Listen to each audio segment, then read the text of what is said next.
Shalom Aleichem, Nesanel, Gantz. Leiby Tabak. Nice to meet you, Leiby. So tell me, what's your company name? Macro Laundry Solutions. What do you do? Define macro laundry solutions. Macro designs and sets up residential building laundry rooms. Like basically, you come to a regular apartment building, the laundry room, you do it. Correct. Tell me your background. First, how old are you? 40. 40. Okay, stop counting at 40. That's the rule. And so tell me your background story. Like, how did you come to this? What did you do for Nasa when you first started working? So I was a yeshiva administrator for many years. Really? Where? Krasne. Okay. And the Fishman family owns a hotel upstate New York. So I managed it for them for many years. Laundry was one of my biggest struggle because that's all the ladies do over there in the summer. They get food, they get everything clean. So laundry was one of my biggest struggle. So that got me into this business. And so, but how did you start? How did the whole thing start? Me and my partner, our family have real estate, and they had the same struggle with the laundry companies out there. And we decided we're gonna go ahead and show owners and managers. Oh yeah, I like the idea, but how did you start? Okay, so you have a problem making laundry. No, what did you do? You started calling a laundry company a manufacturer. What did you do? How did you build it? So we actually learned machinery first to see what to offer to our clients, and we reached out to every other payment system to see what would be the best to offer to our clients. And we have two options that we approach to our client. We have macro owned and macro management. Macro owned is where macro owns, maintains, services the machines, and you get a commission check at the end of the month. Interesting.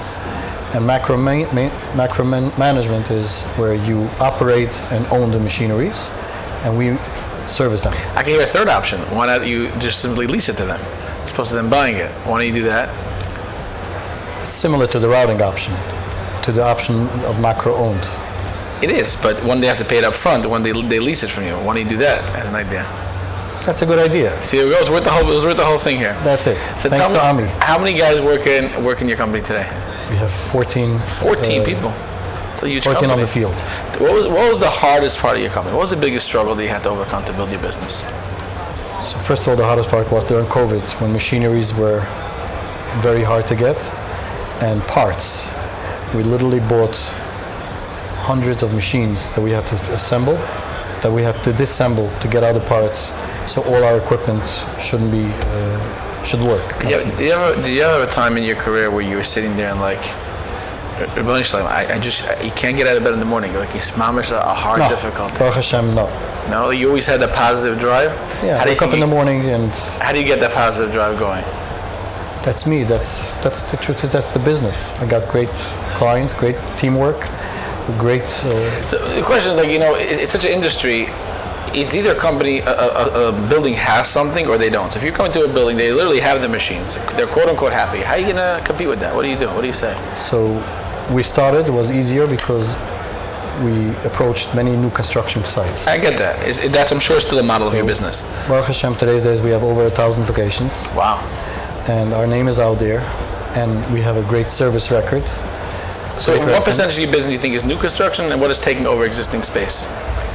Today's days, it's 50-50. So how do you take over space? I'm curious about that. So everyone in real estate, they don't stop. They keep buying. Okay. So for the new construction, they use me once. That's not answering my question. My question is, how do you go to a place that really have things in existence, and you're trying to tell them to get you? So the existing companies are big sharks, and they cannot service the way we service. They are all over United States. They have, I don't know the amount. I hear what you're saying, but again, that's a problem that many businesses face, and that is that once, yes, you're coming in, they might see your service, but how do you convince them of that before you even start? That's what we do every day. Let's hear the sales tactic. What is the tactic that they do? So first of all, our main sale is we service. We have people listening to you. Every area gets a designated manager that you can reach him anytime, any problem. The same area has their mechanic, which in case of any problem within 24 to 48 hours, we have a mechanic with every part in their truck to service them. So that's what talks to the manager and to the owner. They don't want to know they don't want to deal with the issues in the laundry. It's the least of the. You ever had anyone who works for you try to compete with you? Yes, sure. The guys who work for you and then they want to compete with you? Yes. And how do you handle that? I mean, You still talk to any of them? Sure, we talk to everybody. He's actually at the OJBA show today as well. A guy who left you and started a competition? Yes. Okay, how do you handle that? You know,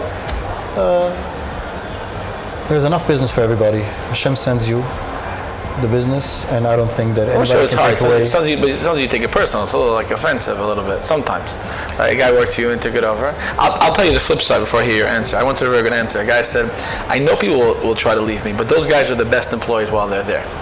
Like the guy who wants to compete with you is generally the best employee because he's that motivated worker. Does that make sense to you? Sometimes they just see the other side. They don't see the inside. The work. Of the They don't see the business. work. They that don't has see to the go on. work. Right. And What do you think we was the believe hard? that Parnasa comes from Hashem. 100%. What do you think was the hardest part about growing a business? What was the most difficult thing you encountered? Besides the COVID. You grew a business, you started this business how many years ago? When did you start the business? 7 years ago. So when you started, you're a one-man show, you took a chance on yourself, I guess. You're working as a business administrator, and then from a solid parnusa to something where you have no income, all right? That's very scary. So how did you able to overcome that? The biggest risk is not to take the risk. That's not true. It's true in the long run, but it's that, I would say that moment is what I think so many young guys, older guys, that is the biggest difficulty, right? Think about it. That moment when I have to take a chance on myself. You can get another job, you can stay where you were, probably had a decent income, so to speak, you're a talented guy, but now you're gonna take a chance on yourself. That's a little scary. How did you handle that in that beginning? Do you have any partners, by the way? Yes, I do. Okay, David Landau. Okay. So first of all, when we started the business, I was working for the same place. Okay, that's so that gave me a big push. Okay. When I felt it's becoming a business, that's also interesting. Do you think that that's a model? There's a lot of talk of that today about someone, listen, you open with your boss, I'm trying to do something on the side, and you're able to you don't have to drop it all, you can start to make it work. I think it's a model, and I actually do the same to my existing workers. I make sure that everybody has something that gives them growth in a place in my business. So it's worth for them to sit over here and work with me, and Baruch Hashem, they all are successful. You try to not them have a look go elsewhere, like they just try to stay with you. Correct. Well, it's commission based or stuff that First of all, commission. Then I try to open another part of the business for them where they have. I like that. That's very cool. Give me an example. That's very cool. Give me an example of something you did like that. So I have one of my workers that I convinced him of starting vent line cleaning. So we're partners in that. He has an opportunity. That's great. And you provide the back end work in the office. Everything belongs to the office. That's very cool. That's cool. What's that company called? Micro-venting. I love that. That's a very smart. Give me another example. Vending machines. Now what? We're anyway in the building. We anyway have the mechanic and everything. So here to there, a nice big building, 400 units. We would put in a vending machine. It's a great idea. I love that. Which another one of my workers will have a future. That's a great idea. Keeps them in the company. That's fantastic. Makes the environment a great environment. I love that. And by the end, the customer is the one who benefits the most. No, listen, it's a great idea also from your perspective because he's quote unquote taking it on his own business, right? So it's a win-win for everybody. Cool. How do you deal with stress? I give stress. Ah, very good. Now that's an honest answer. You make other people stress. I give stress. I want to tell you something that I've been doing this job for 10 years. I've never had someone give an answer. I love that answer. You make other people stress. That's a good answer. But how do you handle stress? I'll tell you, it's not my answer. Yeah. My boss, my previous boss gave it to me. That's fantastic. But how do you, so I have to ask your employees how to handle your stress, but how do you deal with stress? You personally? I love challenges. I love crisis. Yeah. And it sounds very good, but come on. When you're very nervous, you're lachatz is a major flood. How do you deal with it? I don't become under pressure at all. I deal with it. If I ask your kids and your workers to say you never get mad? No. What? They will say that. Sure. Oh, really? Yes. Okay, so you're that rare breed. We had a flood in New York City not long ago. You can imagine all the basements were flooded. You can imagine what it did to our business during COVID. Baruch Hashem, I have a great team out there. They were all there, day and night working. And with no stress, we were able to fix everything. I like it. What brings you to OJBA? Why would you come to a place like this?